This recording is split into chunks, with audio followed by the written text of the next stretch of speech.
aqui em cima, o Júnior Albertini e a Daiane Albertini, aqui junto com a Esther Albertini de Oliveira. Glória a Deus. Cadê eles? Foram arrebatados? Não, não foram arrebatados não, estou aqui ainda. Foi misericórdia. Falei, não, está todo mundo aqui ainda, eles estão... Glória a Deus. Queria chamar os pastores aqui também. Me ajude aqui os pastores. Aleluia. Glória a Deus. Esther era um dos nomes que eu queria colocar na minha última filha. Aí a minha esposa falou, não, vou colocar Rebeca, porque eu vou colocar Rebeca. Eu falei, então tá bom, coloca a Rebeca. Mas eu queria Esther. Na verdade eu queria Radassa. Era Rebeca? Ô, mano, você trocou comigo? Mas glória a Deus, então tá certo. Amém. Suba aqui, pessoal das células, familiares, povo que gosta de aparecer, sobe aqui. Serjão, você vai cantar, Serjão? Misericórdia, deixa a menina estar tão calminha, Serjão. Aleluia. Quantos irmãos sobem? Deixa eu dizer algo. Sabe, os irmãos sabem que nós não temos costume de... o nosso costume não é batizar crianças, porque nós entendemos que o batismo, ele é para arrependimento. E a Esther, o fato é, a Esther não tem nada para se arrepender na vida dela. Não ainda. Certamente um dia ela terá do que se arrepender.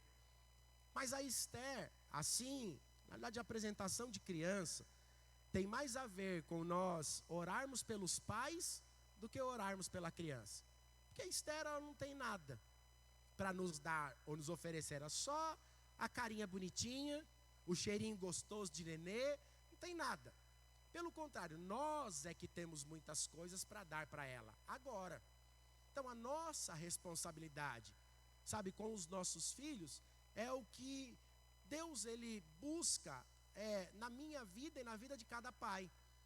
Sabe, então é importante que quando você apresenta uma criança, você está dizendo para ela, fala, Senhor, me dá a capacidade, dada pelo Teu Espírito, de educar os meus filhos no Teu caminho. Então eu apresento eles ao Senhor e consagro, dizendo que Ele é seu, mas que eu dependo do Senhor para cuidar, para ensinar, para guardar, mas nem que for para quebrar o pau com o mundo. Mas esse é o meu chamado, de guardar a vida dos meus filhos. E eu farei isso até o final da minha vida. Sabe, muitas vezes nós caímos no engano, pensando que numa certa idade, depois dos 18 anos, a responsabilidade é sua. Não, não é. 18 anos ela vai responder criminalmente. Deus nos livre disso, não vai. Ela é guardada do Senhor. Ela só vai responder para a justiça com o nome dela. Mas a responsabilidade de pai é até o dia que você fechar os seus olhos. Até o dia que o Senhor Jesus falou, acabou o seu tempo aqui, o seu prazo de validade venceu, eu vou te buscar. A sua responsabilidade até esse dia. Então o Senhor ele te chama, o Senhor ele te capacita para ensinar. Está prestando atenção, nem pisca. Então o Senhor te chamou tanto você, cada um tem a sua medida dentro de casa para ensinar, para cuidar. E o principal de todos eles, ensinar o caminho que ela deve andar. Porque a palavra de Deus ela diz que ainda quando ela for velha, pelo fato dela ter sido ensinada desde criança esse caminho, quando ela for velha ela não vai se desviar desse caminho. Amém? Amém? Cadê o Leandro aqui? Vem aqui, você que é o pastor do Júnior, pega a Esther, levanta. Você pode ficar em pé por mais alguns minutos, alguns segundos, estenda sua mão para cá. Vamos orar pelos pais, pelo Júnior, pela Daiane, pela Esther, em nome de Jesus. Abençoa a vida deles agora. Pai, em nome do Senhor Jesus, Senhor, nós consagramos e apresentamos a Esther diante do Senhor. Senhor, nós declaramos que a Esther é do Senhor, ela é fruto do sonho de Deus.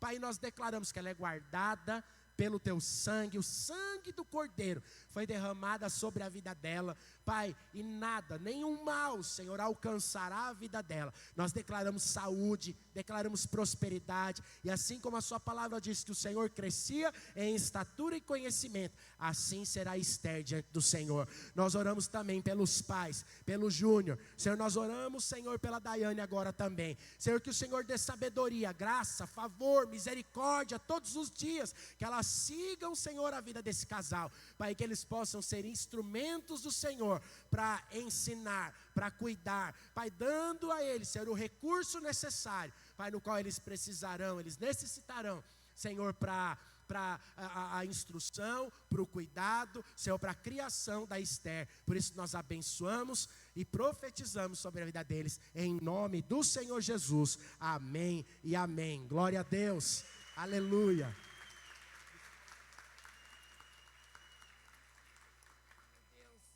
Esse cheiro é maravilhoso, né? Tá fazendo graça.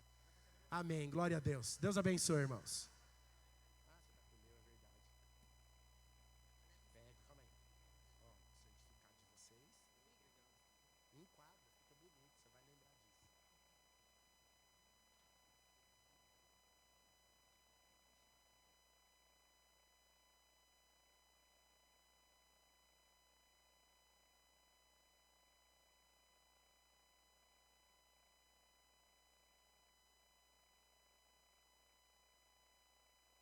A graça e a paz do Senhor Jesus, amém? Quantas mães estão aqui hoje? Levanta sua mão, quem é mãe? Amém? Eu quero orar por você nesse dia das mães, tão abençoado. Vem aqui na frente todas as mães que estão aqui, você vai receber uma bênção especial hoje. A bênção das mães. Sabe que esse é o primeiro ministério? Que é o ministério de ter filhos, de ser mãe, é o primeiro ministério. E às vezes você pode achar assim, mas eu sou só mãe. Não, olha só, você é mãe. O ministério de Jesus começou através da vida de uma mulher que se dispôs a gerar, Maria. Sabia disso? Se não fosse Maria se dispor a gerar o Filho de Deus, nós não estaríamos aqui hoje. Olha que coisa tremenda. Então, a sua disposição em gerar para o Senhor te colocou no lugar de favorecida. Porque a hora que Maria disse para Jesus assim, para Deus, Senhor, eis-me aqui, que se cumpra em mim a tua vontade.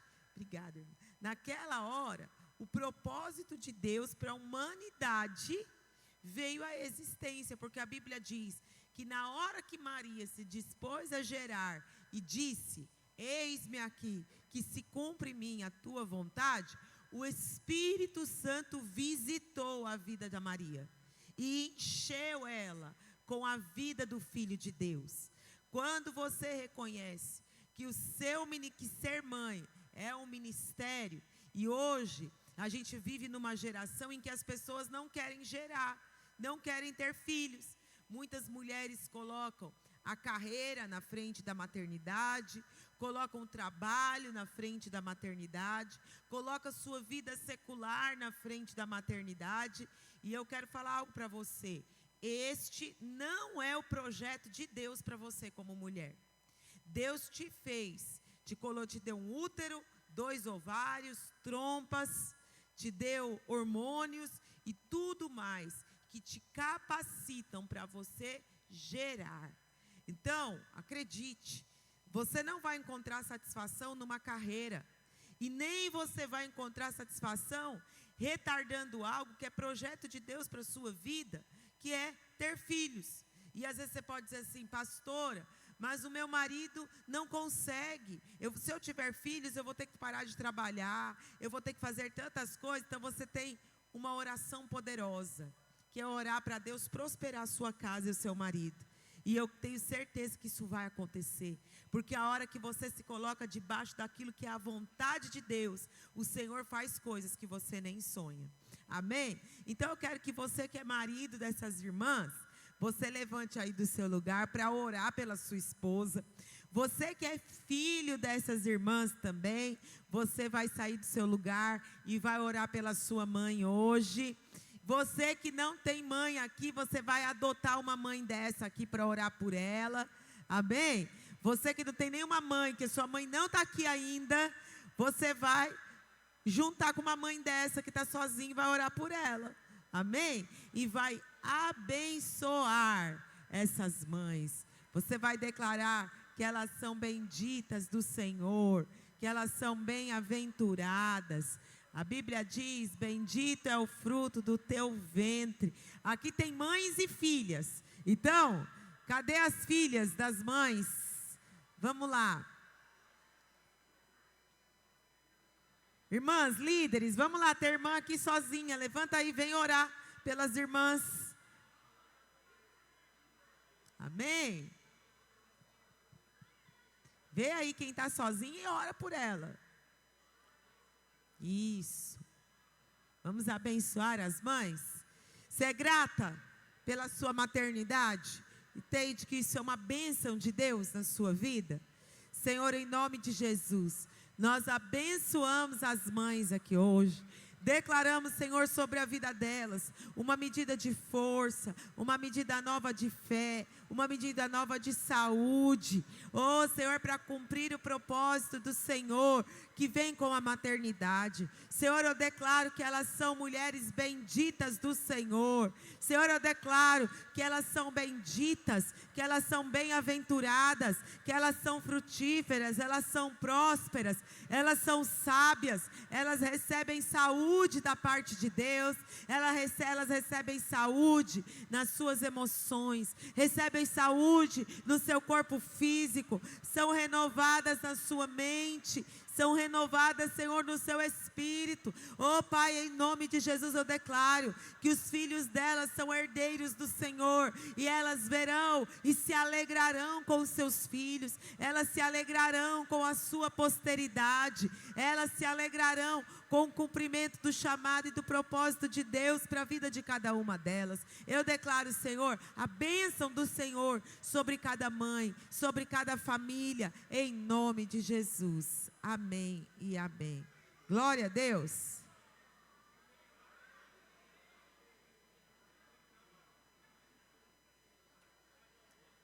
Glória a Deus, aleluia. Deus é bom, né? O tempo todo Deus é bom.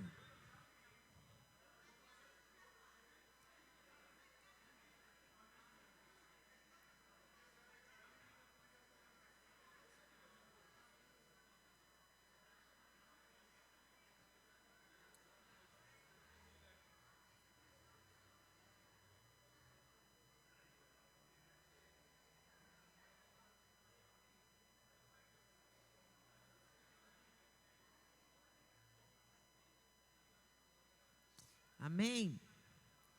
E eu quero compartilhar uma palavra com você hoje. Sexta-feira nós tivemos o nosso culto Elas, foi tão poderoso, né, irmãs? Amém? E hoje eu quero falar para você, que eu quero ministrar para você hoje. Deixa eu só abrir aqui, que é claro que eu apaguei a palavra.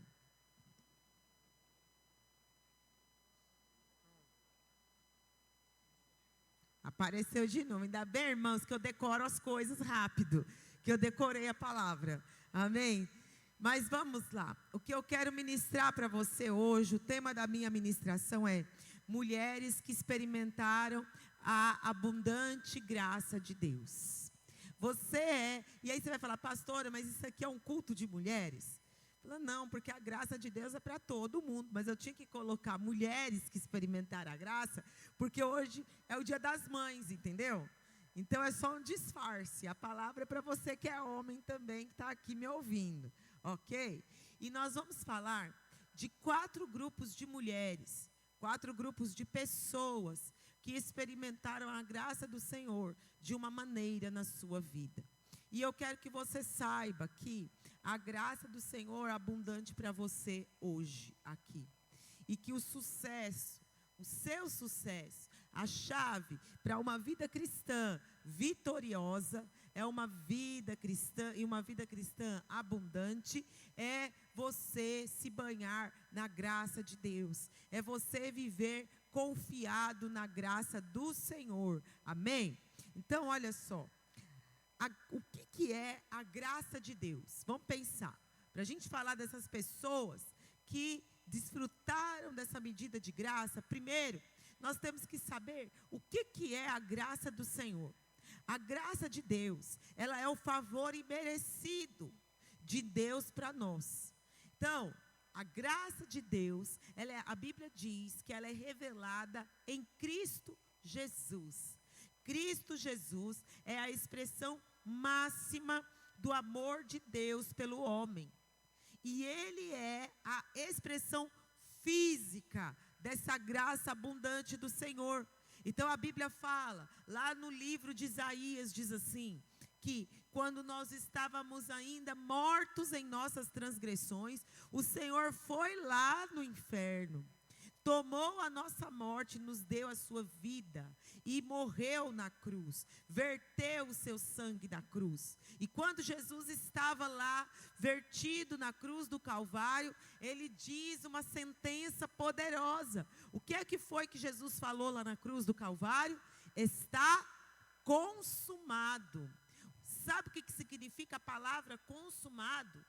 Tetelestai, terminado, definitivamente feito, definitivamente concluído. Ou seja, a obra da cruz do Calvário, ela é completa. E essa obra foi realizada pelo Filho de Deus, foi realizada pelo próprio Senhor Jesus. E ela é a expressão do amor de Deus para comigo e com você. Então a obra do Calvário não tem nada a ver comigo, a obra do Calvário não tem nada a ver com você, assim como o Evangelho não tem nada a ver comigo nem com você. A obra do Calvário tem tudo a ver com Cristo Jesus, a obra do Calvário tem tudo a ver com o favor de Deus, a obra do Calvário tem a ver com Jesus e com o amor de Deus revelado a nós através da pessoa de Cristo Jesus. E depois da obra do Calvário, depois que Jesus consumou a obra lá na cruz, depois que Jesus derramou o seu sangue, a Bíblia fala que tudo que era para ser feito no plano terreno foi resolvido ali. Por que Jesus disse, está consumado? Ontem eu estava assistindo o filme Paixão de Cristo na minha casa com o Pedro e com a Rebeca.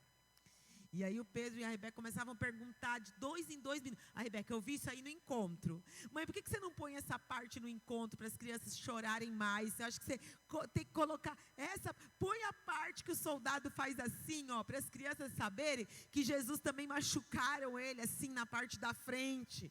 Falei, pode deixar que eu vou considerar tudo que você está falando aí para o encontro. Mas olha que engraçado. Quando Jesus estava lá pendurado no madeiro, ele disse o quê? Está consumado. Olha só, ele poderia ter dito muitas outras coisas, mas a palavra que saiu da boca de Jesus ali, naquele momento, foi o quê? Está terminado, está consumado, agora a obra está completa, agora a obra está feita, eu terminei, eu cumpri, eu realizei o que eu vim para realizar, eu fiz aquilo que tinha que ser feito. E Jesus falou aquilo porque ele tinha que declarar para o mundo que o que ele fez tinha sido resolvido. Jesus tinha que declarar no plano terrestre, no plano humano, para que todas as pessoas vissem que a obra que ele veio fazer estava feita. Só que depois daquilo ali, depois do natural, teve algo que aconteceu lá no plano espiritual. O que aconteceu no espiritual? Depois que encerrou o plano natural, a Bíblia fala que Jesus foi até lá no inferno, não foi ou não foi? E a Bíblia fala que Jesus tomou as chaves da morte da mão do diabo. A Bíblia diz que Jesus foi lá no mundo espiritual.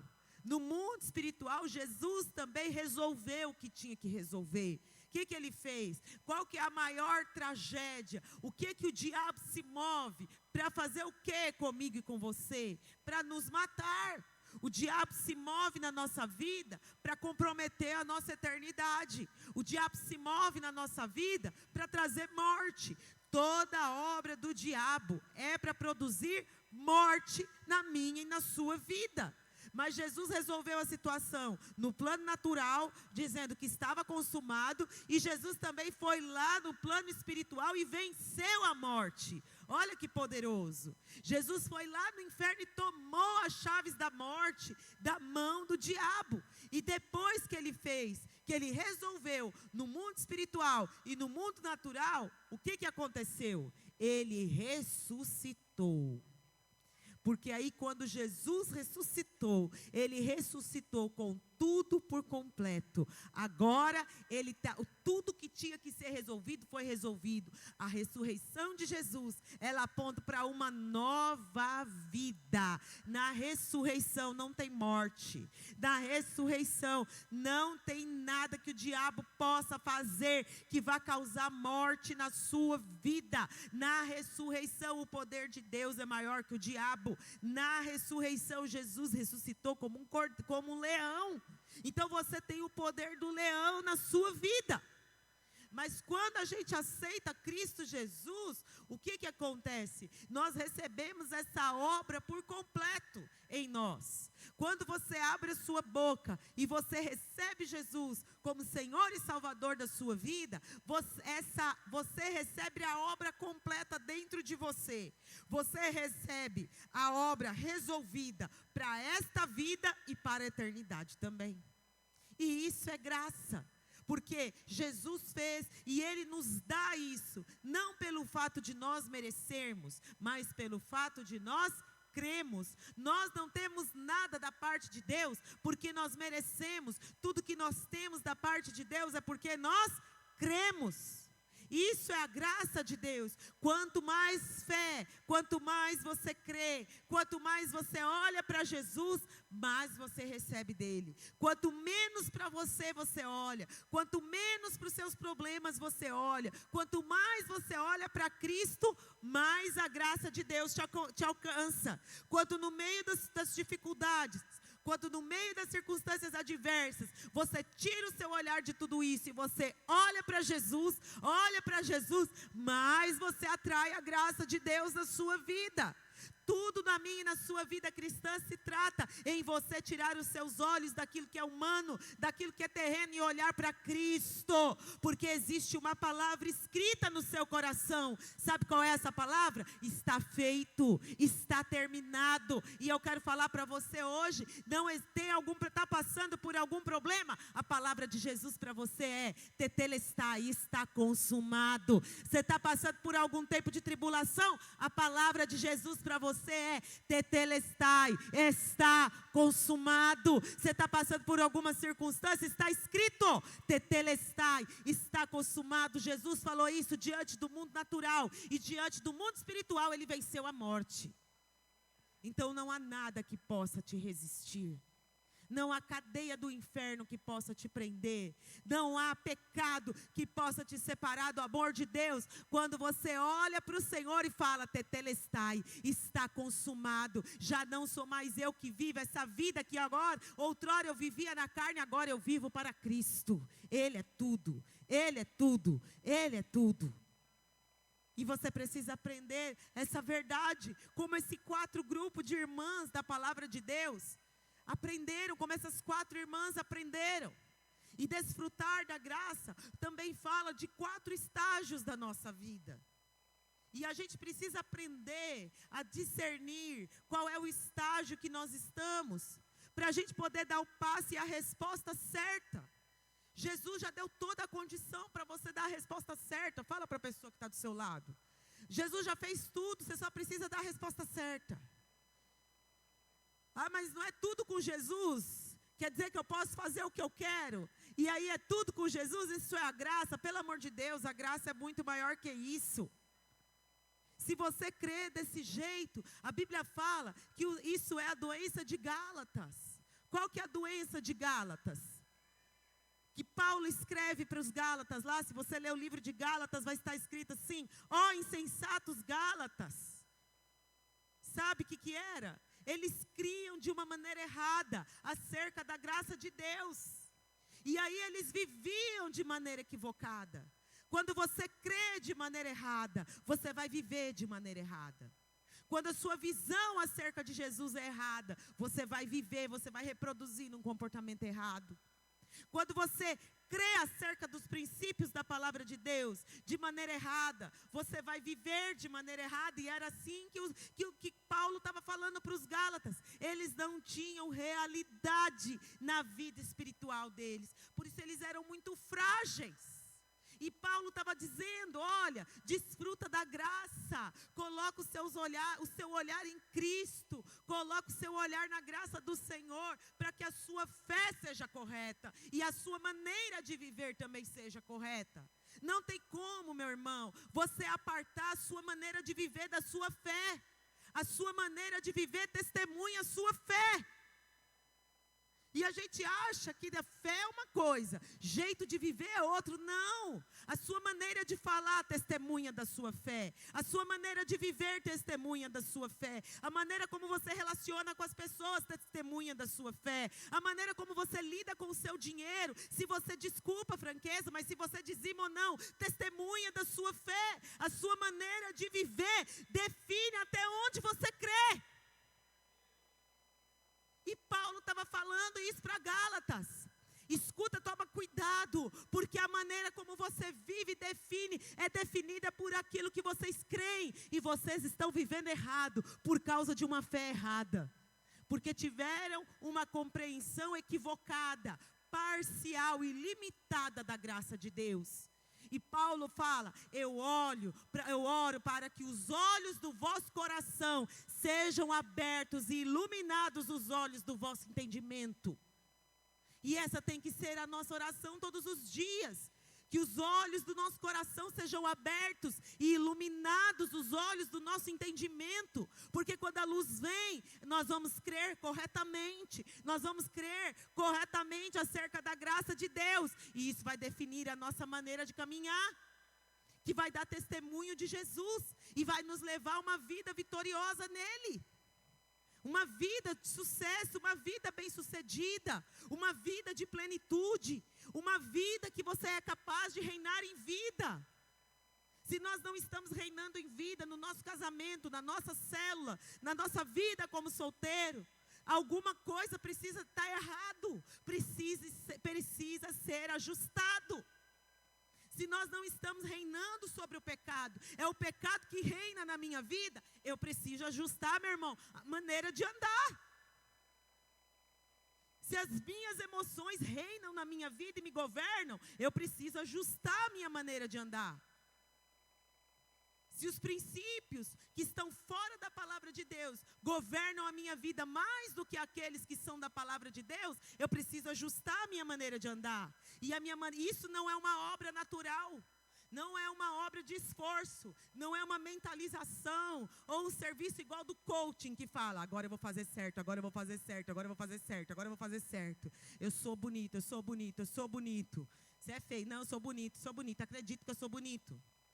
Não é isso, isso não é natural, não é fruto do seu esforço próprio, mas é resultado de uma fé correta, que olha para a graça de Deus e fala, Cristo é tudo em mim, Ele é tudo, Ele é o suficiente, Ele é tudo que eu preciso, eu creio da forma correta, na palavra de Deus não há dúvida nem sombra de variação, tudo que está nela é para a minha vida e é nela, bem-aventurado é aquele que ama a lei do Senhor e medita nos seus caminhos e nessa lei ele se deleita de dia e de noite. Essa lei não é a lei de regra, mas é a lei que tem a ver com a pessoa de Cristo, que foi lá na cruz, cumpriu toda a lei e disse para você, está consumado, começa a crer corretamente de acordo com a graça de Deus.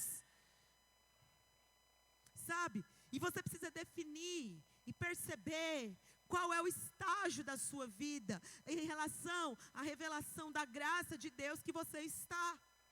Porque o primeiro grupo é aquelas pessoas que não se acham qualificadas para receber, para vir desfrutar da graça de Deus. Quando ela olha para a vida dela, ela vê assim, não é possível. Olha a minha vida, olha a minha condição. Eu não sou tão bom assim. Eu sou muito pecador, eu falo coisas erradas, eu faço coisas erradas. Sabe aquilo que a gente olha a pessoa falando e você vê assim, nossa, que humilde. Nossa, aquele irmão é humilde, né? Olha o que ele está dizendo, pastor Luiz. Que ele não é... Parece até bonito você ouvir a pessoa falando isso. Mas Tiago chama isso. Se você ler o livro de Tiago, que fala sobre oração, que fala sobre a graça de Deus também, você vai ver que Tiago chama isso de aparência de sabedoria. Porque você sair por aí, falando que você é um coitado, que você não merece, que você é isso, que você é aquilo, não é com o que você fala, é a maneira como você vive e crê. Isso vai te levar a um comportamento, porque aí você vai se achar indigno de receber a graça de Deus. Porque quando você olha para você e você fica limitado na visão acerca de você e fica falando, sou assim, eu não mereço, eu não consigo, eu não vou para frente, eu não sou isso, eu não sou aquilo, eu não vou, não dá, todo mundo é abençoado, mas eu nem espero que eu seja. Ah, se eu for abençoado, tá bom. Se eu não for, tá bom também. Tá errado. Olha para a pessoa que está do seu lado. Tá errado. Sabe por que está errado? Você está centrando a sua vida em você. Sabe? Isso se chama complexo de inferioridade. E isso tem um demônio que age por trás disso, que se chama espírito de autocomiseração. Sabe qual é o espírito de autocomiseração? Que faz a gente se perceber abaixo da identidade que Jesus tem para mim e para a sua vida. O espírito de autocomiseração te cega de uma tal forma que você começa a se conforma com uma vida de doença, se conforma com uma vida de pecado, se conforma com uma vida de miséria, se conforma com uma vida de escassez, se conforma com uma vida de ciclo. Já viu aquilo? Fica bem até uma hora, daqui a pouco vem o ciclo de novo, cai no pecado de novo, deve ficar bom, aí vai de novo. Isso é o espírito de autocomiseração, que você tem que mandar embora da sua vida. Porque esse espírito de autocomiseração te faz ter uma visão equivocada acerca da graça de Deus. Não tem a ver com você, tem a ver com Jesus. Você tem que olhar para a sua identidade em Cristo e falar, de fato, eu não mereço nada disso. Eu não mereço mesmo o perdão dos meus pecados. Eu não mereço ser perdoado. Eu não mereço ser amado. Eu não mereço, porque dentro de mim não habita bem nenhum. Mas graças a Deus, por conta de Cristo Jesus, que me dá a vitória e me reconciliou mediante a Deus por causa do sacrifício da cruz do Calvário e me fez justificado mediante a minha fé, que é a garantia da minha vitória. Paulo disse isso. De fato, você tem que reconhecer que não merece, mas isso tem que produzir em você uma visão de te olhar para Cristo. De olhar para Cristo. O verdadeiro humilde, ele olha para Jesus o tempo inteiro. Ele considera a vontade de Jesus e não a dele. Ele considera a palavra de Deus e não a dele. E no dia que ele está incapaz de cumprir aquilo que está ali, incapaz de dar a resposta que ele precisa dar, no dia que ele não tem condição nenhuma de responder a Deus, ele olha para Jesus e fala, a tua graça me basta. A tua graça me basta. O seu poder se aperfeiçoa na minha fraqueza. É nessa hora que eu vou me levantar numa posição de fé. O segundo grupo são aquelas pessoas que ficam procurando coisa errada na sua vida. Acontece o problema, você fica pensando, pequei. Eu lembro que quando meu marido ficou desempregado, 2 anos, e a gente passou, irmão do céu, ele já contou, não vou repetir, mas se você quiser saber o que a gente passou, depois você me manda um zap que eu te conto num áudio. O negócio era feio, a coisa era terrível, terrível, horrível, né? Coisa mais horrível da minha vida. E aí, a gente ficava assim, não, alguma coisa a gente fez. Tem que ter algum pecado escondido na nossa vida que justifique que a gente está passando essa situação. Tem que ter. E a gente, assim, começou a achar que merecia passar por aquilo, porque tinha algo na nossa vida que a gente não sabia o que era, mas que estava errado. Isso é jugo de escravidão, diz a palavra de Deus. Sabe? Quando você toda hora fala, não, eu já espero coisa ruim na minha vida, porque isso aqui é consequência do que eu estou fazendo. Isso aqui é resultado do que eu estou passando. Isso aqui é porque meus antepassados pecaram. Isso aqui é porque tem maldição hereditária dentro da minha vida e ela me pegou agora. Tem maldição aqui, ela me pegou. Eu quero te perguntar, você está em Cristo ou não está? Pergunta para quem está do seu lado. Você está em Cristo ou não está? Maldição hereditária pega? Hã? Sim ou não? Hã? Crente fica endemoniado? Não fica, mas eu já vi. Então, crente não fica endemoniado, mas eu já vi uns. Não devia. Agora, maldição pega? Hã? Pega, Alexandre.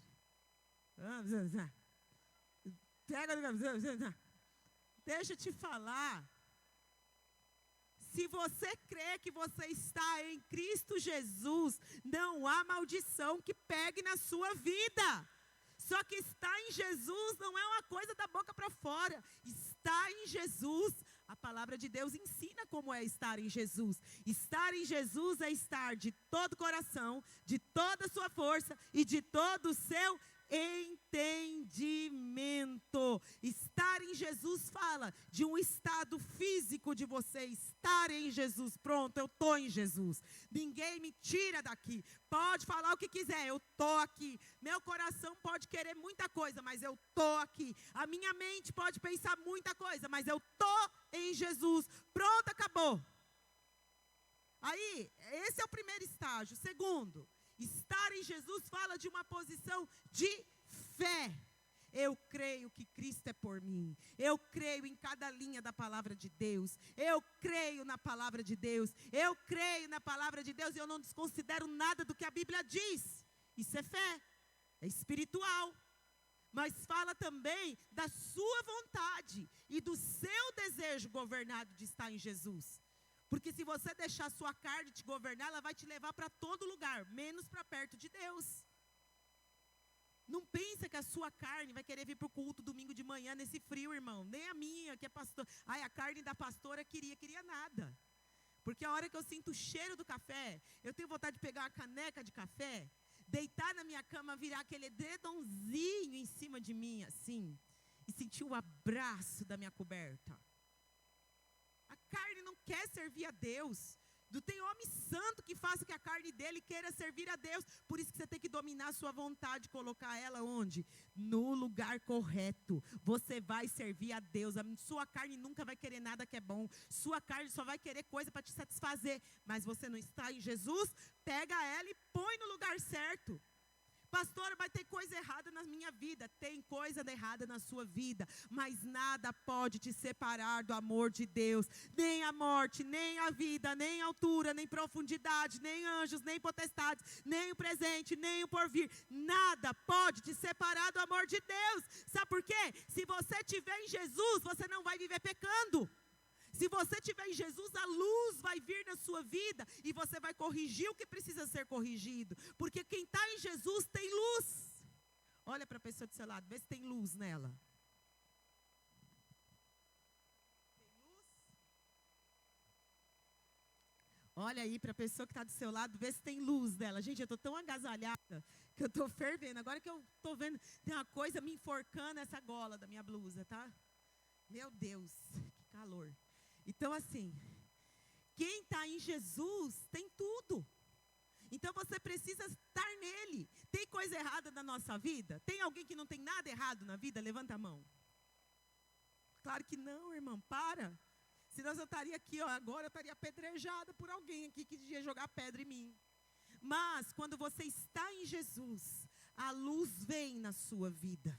E quando a luz vem, você vai corrigir e se arrepender daquilo que precisa ser ajustado. E nada vai impedir que a graça de Deus te chegue. Chegue até você.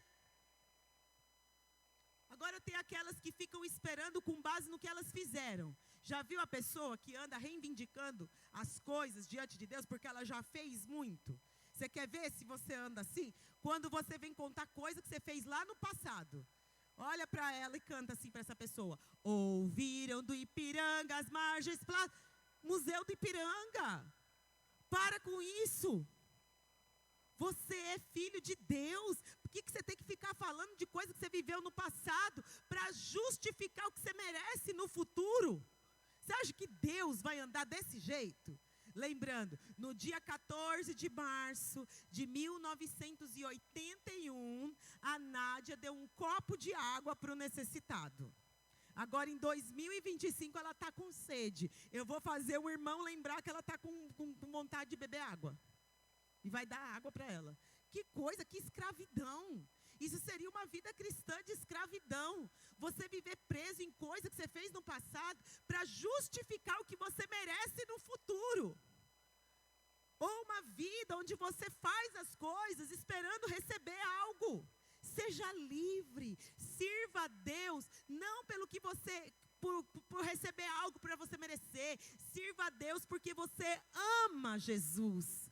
Sirva a Deus com liberdade. Sabe o que é você servir a Deus em liberdade? É você servir a Deus livre, com liberdade. É livre de ficar reivindicando coisa, de ficar reivindicando posição, de ficar reivindicando reconhecimento. Que isso? Que coisa feia quando a gente pede reconhecimento e as pessoas nos reconhecem porque a gente pediu. Isso não tem glória. Mas quando você faz com liberdade, a Bíblia diz, quando você for orar, entra no seu quarto e ora de que jeito? Em segredo, porque o seu pai que te vê vai te recompensar com justa medida de recompensa. Isso é um princípio espiritual. Quando você faz a obra de Deus de maneira livre, sem ficar preocupado do que você vai ganhar, do que você vai receber, se vão te reconhecer, se não vão te reconhecer, se o que vão fazer com você. Para com isso hoje. Serve a Deus com liberdade, porque Ele dá em justa medida para você. Maior é o que Deus te dá do que homens podem te dar. Isso é graça. Serve livre na graça. E a outra parte são aquelas pessoas que vivem ansiosas. Não, eu preciso entrar no descanso. Agora eu preciso ter descanso. Ai, não consigo entrar no descanso, estou ansiosa. Estou ansioso. Você já viu quanto a nossa geração é ansiosa? E a ansiedade vai te levar a tomar decisões erradas e precipitadas. A ansiedade, eu me lembro de uma mulher, e um dia ela ministrou numa conferência, eu esqueci o nome dela. E ela ministrou numa conferência nossa na Armênia, a primeira conferência da videira lá na Armênia. E ela conta que, quando ela chegou na base dos 28 anos, ela queria casar. E ela via todas as amigas dela da igreja casando, e ela falava assim no testemunho, eu não aguento mais ser madrinha. Eu queria tanto ser a noiva. E aí começou aquela conversa, vai casar, apareceu um rapaz. De outra igreja, ela não era da videira, né? Ela era de outra. E aí o rapaz era de outra igreja, né? Ela não conhecia a vivência com ele. Começou a relacionar, tudo bonitinho, o rapaz conquistou ela, crente, tudo certo. Na hora que ela estava, mas em nenhum momento ela considerou nada. Ela considerou que ela queria realizar o sonho dela de casar. E ela falava assim, que durante aquele namoro, às vezes ela tinha impressão no espírito dela, que não era aquilo que ela tinha que fazer. Mas ela falava, eu já tenho 28, já estou há 3 anos com ele. Se eu deixar ele, como que vai ser? Eu já passei dos 30. Enfim, casou. E ela disse que a hora que ele estava parado do lado do pastor, e ela vestida de noiva, ela começou a entrar pelo corredor, ela ouviu uma voz, que era a voz de Deus falando assim para ela, não é isso que eu tenho para você. E conforme ela ia andando, a voz ia ficando mais forte. Não é isso que eu tenho para você. Não é isso que eu tenho para você. E aí, o pai dela chegou, deu ela lá para o noivo, e o pastor, fazendo a casamento, ela falou que ela nem lembra o que foi que o pastor pregou no dia do casamento dela. Porque na hora do sim, ela disse que respondeu sim, com tristeza. E aí ela conta toda a tragédia que foi esse casamento. Toda a tragédia que, é claro, desembocou num divórcio. Porque a ansiedade vai te levar a agir fora da vontade de Deus.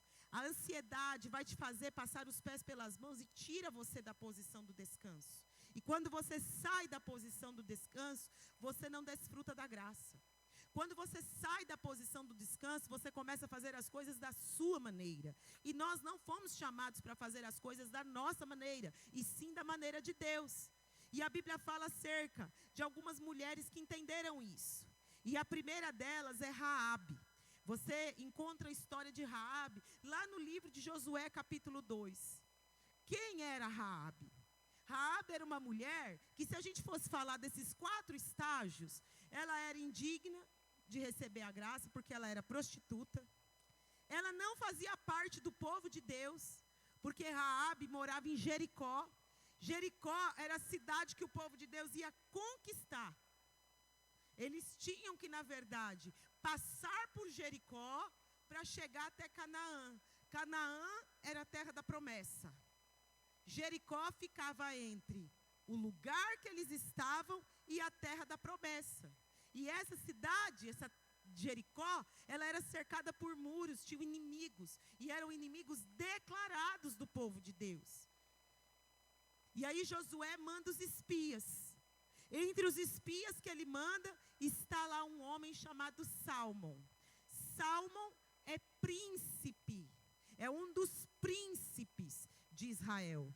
Quer ver? Abre lá a sua Bíblia em Mateus 1, do 1 ao 7. Olha o que diz acerca de Raabe e de mais 3 mulheres que entenderam a graça de Deus e começaram a viver conforme a graça do Senhor. Vamos lá, irmãos?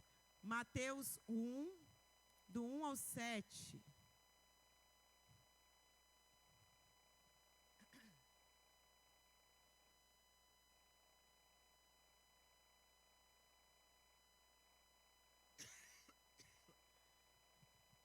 Mateus 1, do 1 ao 7.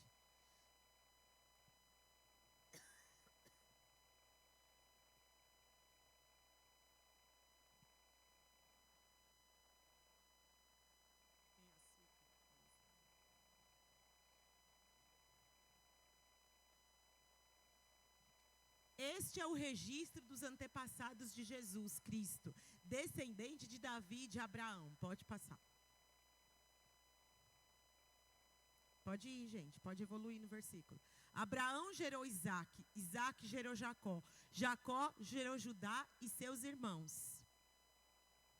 Judá gerou Pérez, e Pérez Zera, cuja mãe foi Tamar. Pérez gerou Esrom, Esrom gerou Rão. Pode passar. Rão gerou Aminadab, Aminadab gerou Nasson, Nasson gerou Salmão. Quem era esse Salmão? O marido da Raabe. Olha que poderoso.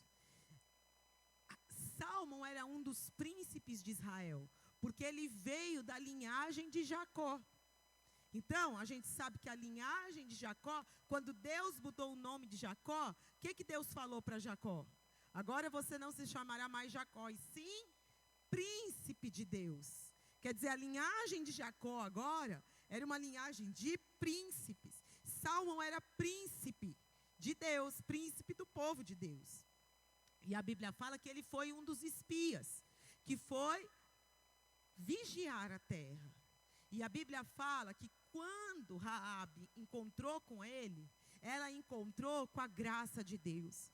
Olha onde ela estava em Jericó, um cenário completamente contrário, um povo avesso, um povo pagão, um povo idólatra, um povo que era bom de guerra, um povo que era bom de guerra. Sabe o que foi que aconteceu? Ela não ficou olhando para o que ela merecia, porque ela era prostituta, ela era mulher. Olha só, tudo desqualificava o povo dela, a cultura dela, o que ela fazia, tudo desqualificava Raabe. Mas o que foi que ela fez? Ela decidiu olhar para a graça do Senhor. Salmão representa Jesus. Ela não ficou olhando para nada. Para quem que ela olhou? Para Jesus. Para Salmo, que representa Cristo. E na hora que ela olhou para ele, a vida dela foi alterada. Na hora que ela parou de olhar para aquilo que ela merecia ou não merecia, na hora que ela parou de olhar para aquilo que ela era e olhou, tem chance para mim através da vida dele. É isso que eu quero. Ela rapidamente estendeu o cordão lá na janela da casa dela e ela e a sua família foi preservada. Então eu quero falar para você, experimentar da graça de Deus, fala como Raabe de você parar de olhar para aquilo que você é ou para aquilo que você faz e começar a olhar para Jesus. A Bíblia diz que Raabe casou com Salmão e você vai casar com Jesus. Você vai casar com Jesus. Você precisa aprender a desfrutar da graça de Deus nessa terra. Porque só aquele que aprende a desfrutar da graça de Deus nessa terra é que vai casar com Jesus. A graça te lava, a graça te limpa, a graça te dá a revelação do Evangelho. Abandona isso da sua vida, abandona a lei. Abandona o legalismo, abandona uma vida cheia de frustração, uma vida cheia de condenação, uma vida cheia de mentira. Abandona, meu irmão, e olha, igual Raabe fez. Ela não estava nem preocupada com quem ela era. Ela queria era o favor, ela queria era casar com ele. Sabe o que aconteceu?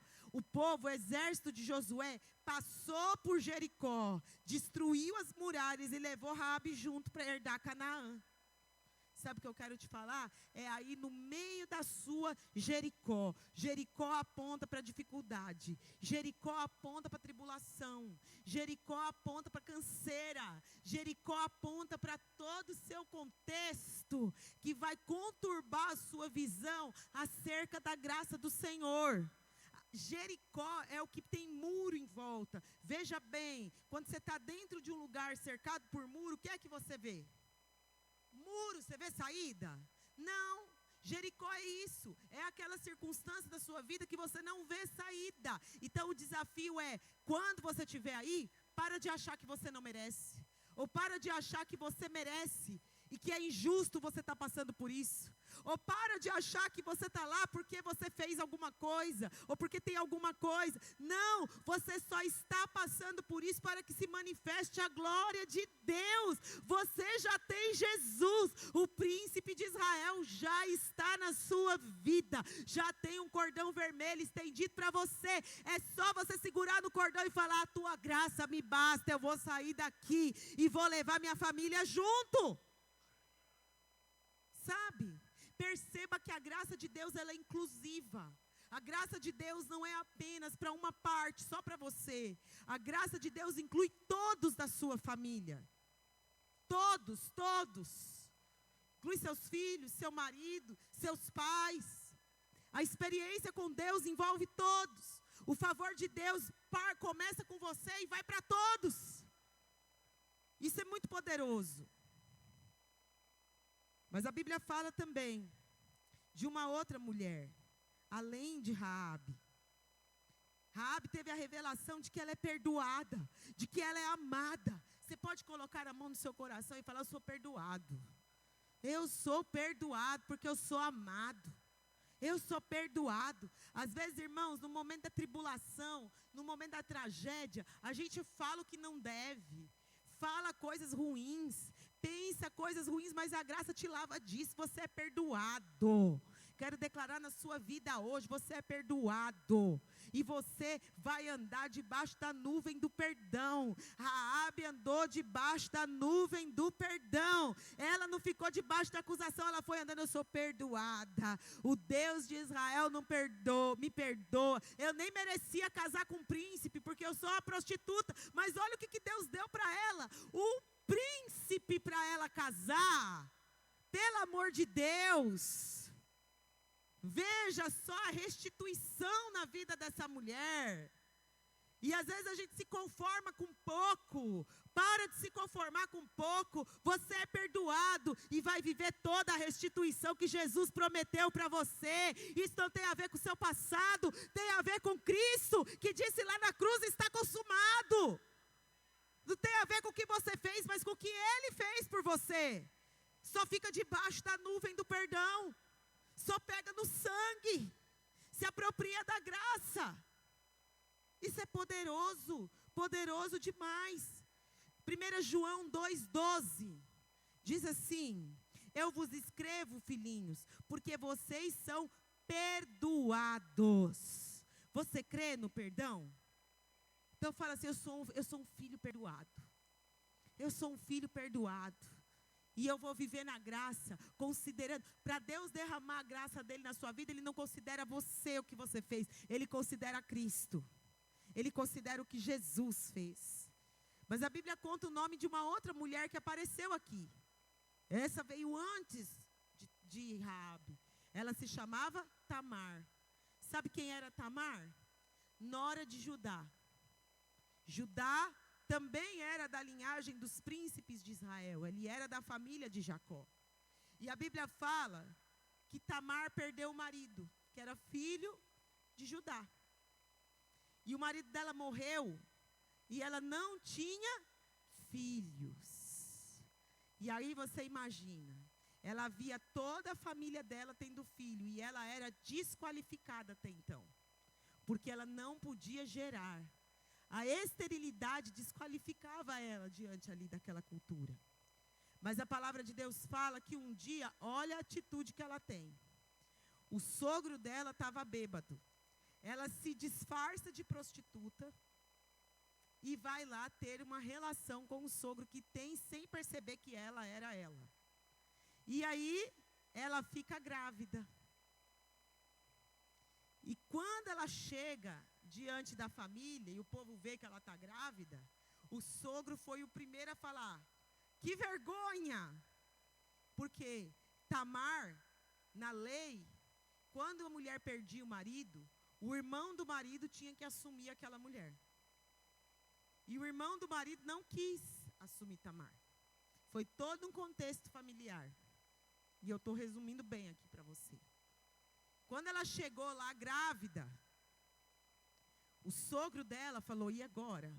Eu vou ter que te expulsar daqui, não tem condição de você ficar aqui. E ela falou, começou a relatar. E começou a dizer como foi aquele criança concebida. E ela disse: então, ele é seu filho. E quando ele disse isso, ela falou: agora, ele disse: agora eu terei que dar favor para você. Eu vou te salvar por causa da sua atitude. Eu não tenho autoridade para te condenar, a não ser te abençoar. E a Bíblia fala que de todos os filhos de Judá, quem entrou na genealogia de Jesus, sabe quem é que foi? O filho de Tamar, porque a Bíblia diz que ela gerou Boaz, que tem tudo a ver com a próxima personagem que eu quero contar para você. Sabe, Raabe, o que Raabe e Tamar têm em comum? Elas foram até a última consequência para desfrutar, para receber uma medida de graça na vida delas. E eu quero falar para você, hoje você não precisa mais ir até as últimas consequências, porque Jesus já foi por você. Agora é só você desfrutar dessa medida de graça. Tamar, assim como Raabe, elas foram consideradas indignas, mas quem tinha autoridade fez o que com elas? Liberou favor. Eu e você também somos considerados indignos, mas aquele que tem autoridade libera sobre a minha e a sua vida o favor abundante de Deus. Quais são as áreas da sua vida que estão faltando favor? É nessa área que você vai receber hoje, e não tem a ver com você. Pastora, não tem como eu ter um bom emprego, eu não estudei. O Senhor vai te dar um bom emprego, não tem a ver com você, tem a ver com Ele. Pastora, não tem como eu me casar com um homem de Deus, eu já fiz tanta coisa errada na minha vida. O Senhor não está considerando o seu passado, o Senhor considera quem você é nele hoje. Pastora, mas o meu discipulado, eu pisei na bola, não vai restaurar. Já está restaurado, seu discipulado vai ser frutífero. Pastor, e a minha saúde não depende de mim, tem razão, meu irmão, não depende de você, depende dele que te fez, que criou o seu corpo, sabe como cada célula do seu corpo funciona, e há uma palavra de cura para a sua vida. Pastora, minhas emoções estão turbulentas, eu não consigo. Ruth também não conseguia. Ruth também estava passando por perdas, é a minha próxima personagem. Sabe o que diz a Bíblia acerca de Ruth? Está lá em Ruth 2,19, se você puder projetar. Sabe o que aconteceu com Ruth? Ela ficou viúva, de uma terra que não era dela. Ficou sozinha, olha. Não tinha, na hora que ela tinha que fazer uma escolha decisiva, porque ela já tinha perdido tudo, não tinha mais nada o que perder. E ela tem que escolher. Sabe o que ela escolheu? A sogra. Quer pior tragédia que essa? Depois de perder tudo, a única coisa que restou para Ruth era uma carta na manga para ela fazer uma escolha. Ela escolheu a sogra. Ela fez a escolha mais improvável, que aos olhos de qualquer pessoa é loucura. Qualquer pessoa em sã consciência teria escolhido voltar para casa. Porque a decisão dela era, ou você volta para casa ou fica com a sua sogra. Olha a escolha, Marta, que ela fez. Eu quero a sogra. A escolha dela contradisse tudo que todo mundo achava. E a sua escolha, e eu quero falar para você que é jovem. Quantos jovens a gente tem aqui? A sua escolha tem que te colocar na contramão do mundo. Ruth escolheu o que era mais improvável. E eu quero te mostrar o resultado dessa escolha. Eu quero te falar algo. A sua escolha tem que confundir o diabo. A sua escolha tem que causar reunião no inferno. A sua escolha tem que fazer o diabo parar e falar, por que esse menino está escolhendo isso? O diabo tem que falar, onde foi que eu errei? Mas muitas vezes nós fazemos escolhas que estão em linha com a vontade do capeta e não com a vontade de Deus, irmãos. As escolhas que estão em linha com a vontade de Deus são aquelas que vão contradizer o mundo. A família de Ruth representava o mundo, porque eles não conheciam a Deus. Era moabita. Moabita era o povo da terra de Moabe. Era um povo pagão que não conhecia Deus. As escolhas dela contra escolher a família, era escolher o mundo, os princípios do mundo, os valores do mundo. Escolher a sogra era escolher Deus, a palavra de Deus, a eternidade. E o Senhor está te colocando diante de uma encruzilhada para você hoje fazer a sua escolha. Eu estou falando para os jovens, porque os jovens são que estão na pauta agora, né? Mas isso é para nós também. Quais são as escolhas que você faz? Escolher a graça do Senhor é escolher a palavra de Deus. Escolher a graça do Senhor é nenhuma linha da sua vida ter mundo para o diabo ficar reivindicando. Sabe o que é a reivindicação do mundo? Não, eu escolho Deus nas minhas finanças, eu escolho Deus, não adoro imagem, e eu vou na igreja de domingo. Mas, no meu casamento, eu toco do meu jeito. Isso é você escolher mundo. Não, meu casamento é santo, minha vida é santa, mas o meu dinheiro eu organizo da minha forma. Isso é mundo. Não, os meus sentimentos, eu que cuido. Isso é mundo. Mundo. Mundo não é você estar lá enfiado no mundo. Mundo, porque você já não faz mais parte do mundo. Amém, irmão? Você já nasceu de novo? Glória a Deus. O mundo já não está mais em você. Então eu não quero acreditar que você vai para lá. Mas nós não estamos livres dele vir aqui. Eu posso não estar lá no mundo, mas ele pode estar aqui no meu coração. E ele pode pesar a balança na hora de fazer, que eu vou fazer as minhas escolhas. O mundo, às vezes, pode falar mais alto na hora que eu vou escolher e que eu vou discernir em cada área da minha vida aquilo que é santo e o que é profano. E você, eu quero te falar uma coisa bem sinceramente. Você é responsável por suas escolhas.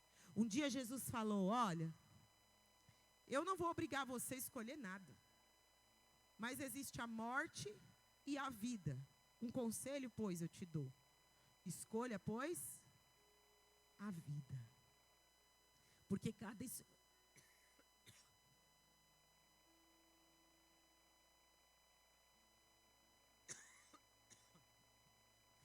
escolha que nós fazemos terá consequências na nossa vida. Ruth soube discernir isso. Ela pensou, se eu escolher minha família, eu vou escolher estar lá longe de Deus.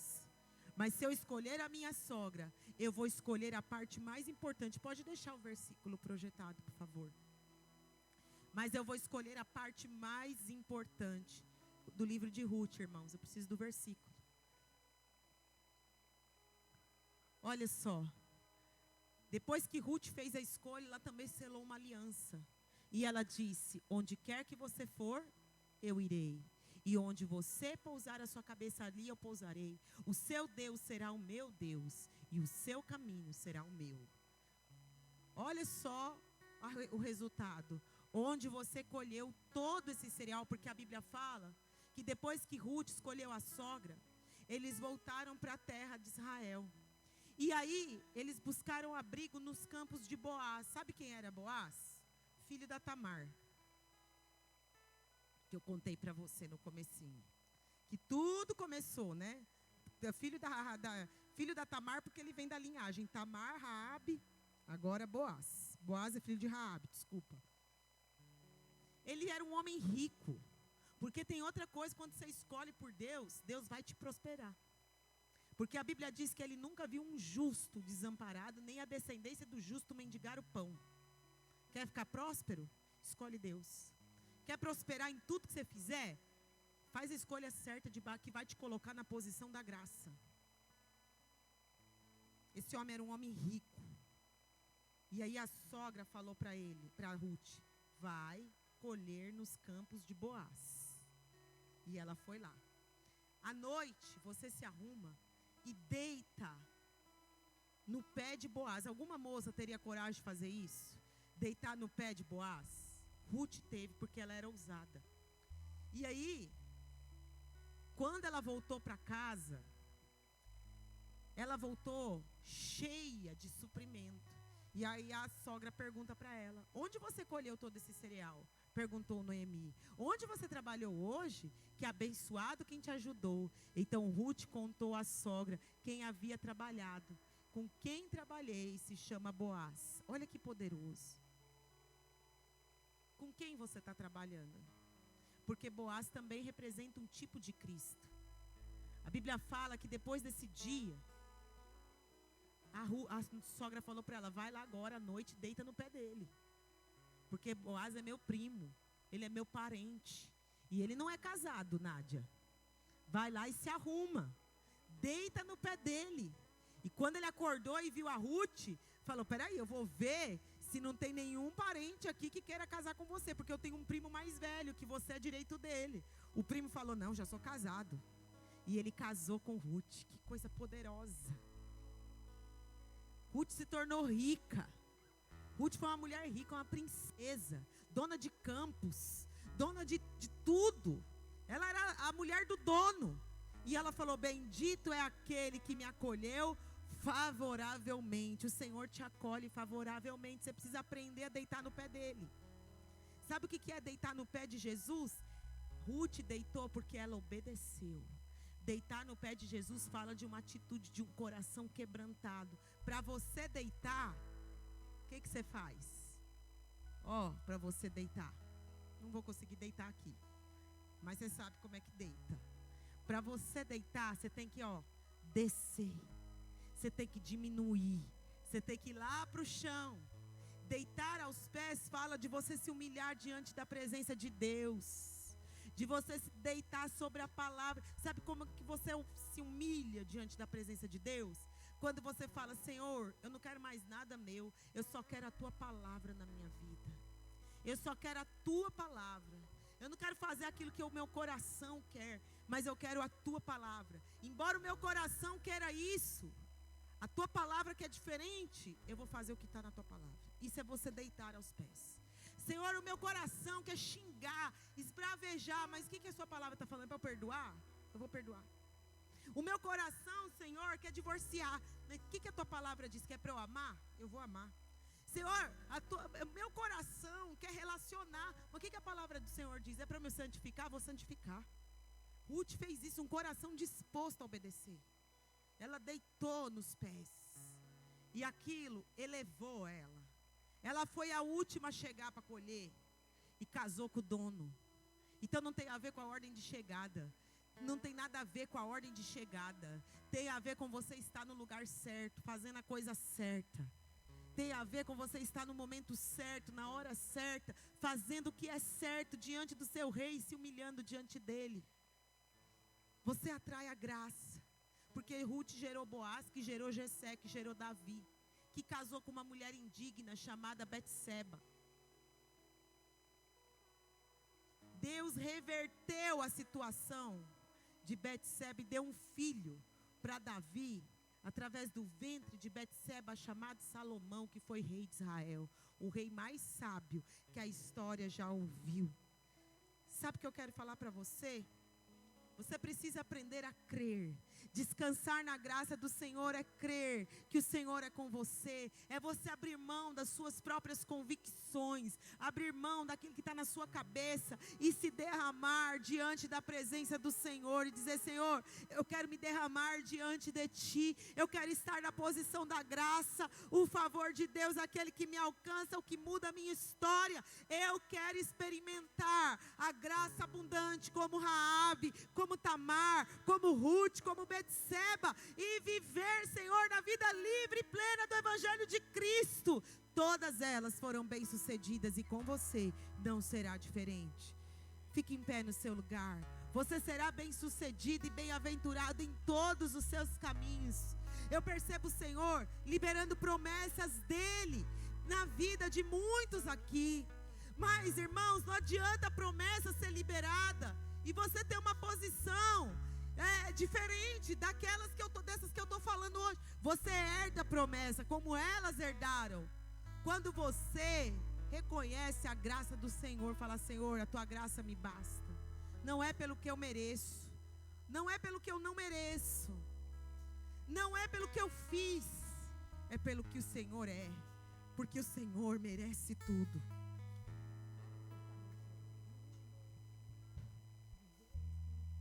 Sabe, o louvor vai tocar. E eu quero que você coloque a mão no seu coração, porque eu vou fazer um apelo para você. Primeira coisa que você precisa ter em mente é o quanto você deseja a graça do Senhor. Você deseja a graça mais que tudo? Mais que a sua vida? Ruth, sabe, de todas essas mulheres, a que mais me chama a atenção é Ruth. Sabe por quê? Ela deitou nos pés.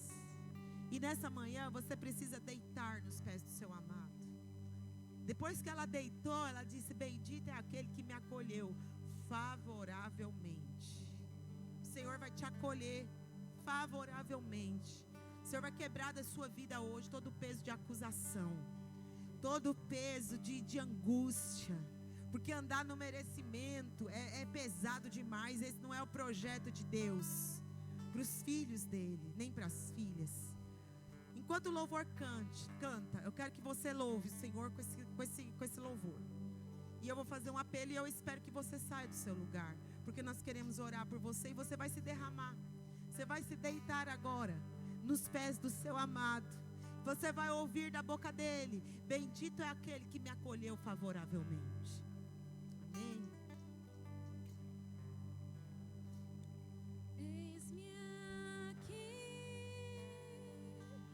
Outra vez diante de ti abro meu coração, teu clamor tu escutas. Põe a sua mão no seu coração, feche os seus olhos e fazes cair as barreiras em mim. Eis-me, ó Senhor, e dizes palavras de amor e esperanças em mim. Ao sentir o teu toque, por tua bondade libertas você pode dizer para o Senhor? Eu venho me derramar, dizer que te amo, me derramar, dizer te preciso, me derramar, dizer que sou grato, me derramar, dizer que és formoso. Sabe, se nessa manhã você deseja mergulhar na abundante graça do Senhor, dizer assim: Senhor, hoje eu quero deitar aos seus pés, eu quero abrir mão, Senhor, das minhas convicções, dos estágios errados da minha vida, e eu quero beber do Senhor, eu quero mergulhar da graça, porque eu quero ser levada num nível maior de intimidade. Senhor, eu reconheço que eu fui chamada à intimidade, e nesses dias, Senhor, eu quero ser levada à intimidade com o Senhor, uma intimidade que transforma, uma intimidade que alinha meu olhar, uma intimidade que não tem a ver com aquilo que eu sou, mas tem a ver com aquilo que o Senhor é. Eu quero que você saia do seu lugar agora. Sai do seu lugar, porque nós vamos orar por você.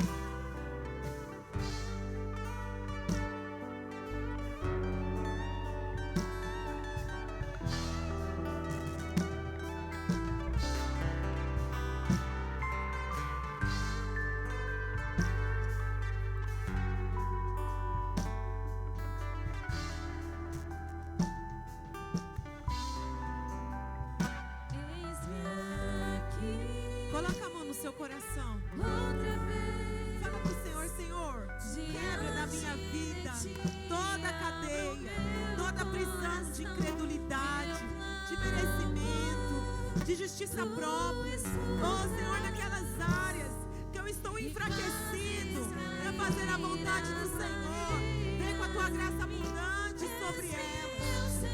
Espírito de Deus, move, Senhor, no meu coração. Senhor, eu preciso de ti. Fala pro Senhor: Senhor, eu preciso do Senhor, eu preciso da tua vida em mim. Eu preciso, Senhor, que as escamas caiam dos meus olhos hoje. Tua bondade libertas meu ser no calor deste lugar.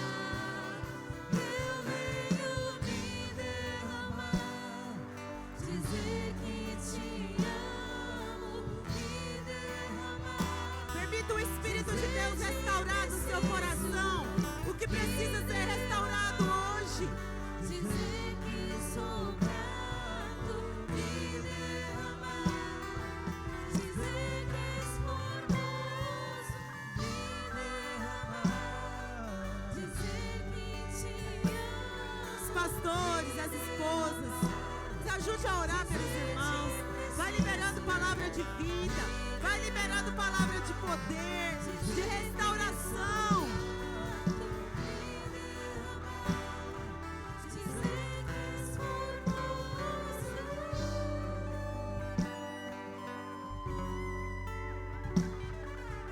Deixa o Espírito tocar você. A vida no Espírito, a vida no Espírito, a unção do Espírito.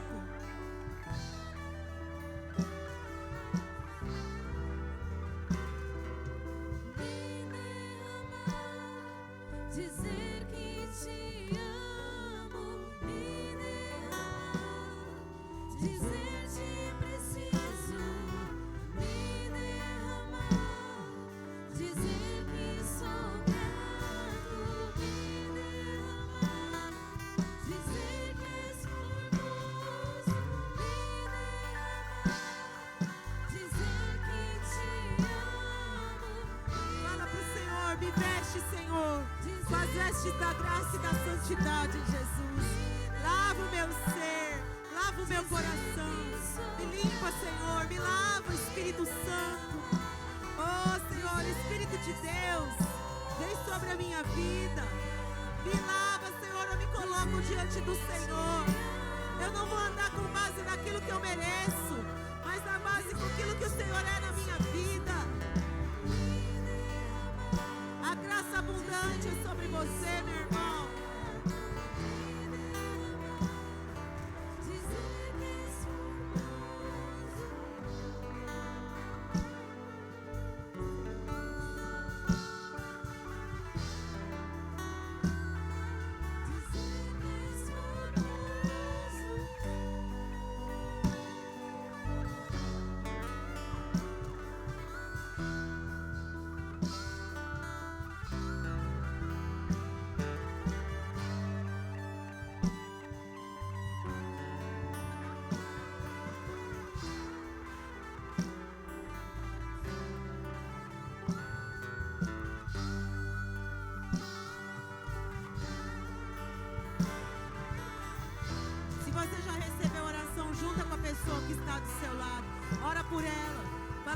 Senhor, eu declaro a graça do Senhor abundante sobre a vida dos teus filhos. Senhor, eu quero me banhar na graça. Seja o canal de vida, de poder de Deus. Dizer que sou grato, me derramar. Dizer que és formoso, me derramar. Dizer que te amo, me derramar. Dizer te preciso, me derramar. Dizer que sou grato, me derramar. Se derrame na presença do Senhor. Me derramar, dizer que te amo, me derramar, dizer te preciso, me derramar, dizer que sou grato, me derramar, dizer que és formoso. Ore alabassore cantara alabaxere brilhando alabás. Oh Espírito de Deus, nós queremos nos derramar diante do Senhor, ó Pai. Ore alabassuri edere canta alabaxere. Você pode fazer uma oração comigo? O louvor pode continuar tocando. Você pode fazer uma oração dizendo para o Senhor que nada é mais importante que Ele. Nada foi mais importante do que Deus para todos esses que desfrutaram da graça. Então eu queria encerrar esse culto com você fazendo a sua declaração para o Senhor. E depois nós vamos cantar esse louvor. E aí nós estaremos encerrados. Eu quero que você faça a sua oração para o Senhor. E você fale para ele: Senhor, eu me consagro a Ti. Eu quero dizer que o Senhor é o mais importante. Não é a minha vontade, os meus anseios. Todos eles eu coloco nas Tuas mãos hoje. Faz essa oração aí no seu pessoal. Você e o Senhor agora. Fala: o Senhor é o mais importante. O Senhor é o mais importante. O Senhor é o mais importante da minha vida. Os meus sonhos não são importantes. As minhas convicções não são importantes, mas o Senhor é o mais importante. O Senhor é o mais importante. Fala isso para o Senhor. Fala isso para Ele. Fala: o Senhor é o mais importante. Abre a boca. Escuta a sua voz falando isso. Seu coração precisa ouvir você falar. Fala para o Senhor: o Senhor é o mais importante. O Senhor é o mais importante. Ruth entendeu isso. O Senhor é o mais importante, Jesus. Fala para Ele: Jesus, o Senhor é o mais importante. O Senhor é o mais importante. E na hora que você fala isso, cadeias quebram. Declara esse louvor Outra agora. vez, diante de Ti, abro meu coração, meu clamor, Tu escutas e fazes cair as barreiras em mim. És fiel, Senhor, e dizes Você pode falar isso? palavras de amor e esperança sem fim ao sentir o Teu toque. Por Tua bondade libertas meu ser no calor deste lugar. Eu venho Feche os seus olhos e declare isso pro Senhor. dizer que Te amo, me derramar, dizer Te preciso, me derramar, dizer que sou grato, me derramar, dizer que és formoso, me derramar, dizer que Te amo, me derramar, dizer Te preciso, me derramar, dizer que sou grato, me derramar, dizer que és formoso. Aleluia. Sabe, meu irmão, minha irmã, faça um marco na sua semana. Hoje é o primeiro dia da semana. Leva essa semana de uma maneira diferente. Leva essa semana se deitando aos pés do Senhor, colocando a sua vida e falar: Senhor, eu quero me deitar, quebrantar o meu coração. Não a mim, não a minha vontade, mas sim ao Senhor e ao teu querer e a tua vontade na minha vida. Porque eu quero estar debaixo da graça do Senhor. Da graça a favor abundante, suficiente para você, para todas as áreas da sua vida. Amém? Deus abençoe, nós estamos encerrados. Se você tem alguém nos visitando hoje, amém. Tem alguém nos visitando hoje? Se você está nos visitando, você pode ir lá atrás com o irmão que está com a bexiga, o Felipe, e pegar um presente para você. Vá na paz do Senhor. Feliz Dia das Mães.